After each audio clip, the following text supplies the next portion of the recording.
Hello everyone, in this video, I will show you how to buy a domain on Shopify. To start, open the admin Shopify website in your browser. Make sure to log into your account. On the home page, click on Custom Your Domain. Hit the Add Domain button and select Domains on the left side panel. Here, you can buy or connect a domain. You can choose to connect the existing domain or buy a new domain. By selecting the Buy New Domain option, use the search bar to search for the domain. After that, hit the search button and it'll show you suggestions for different domains. It'll give you the domain along with the prices.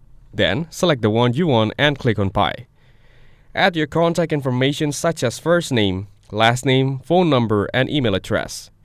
You'll also need to add country, address, city, and postal code. Lastly, click on Payment Method and add your payment method to buy a domain on Shopify. If this video was helpful, please consider leaving a like and subscribe to the channel. With that being said, I'll see you in the next video.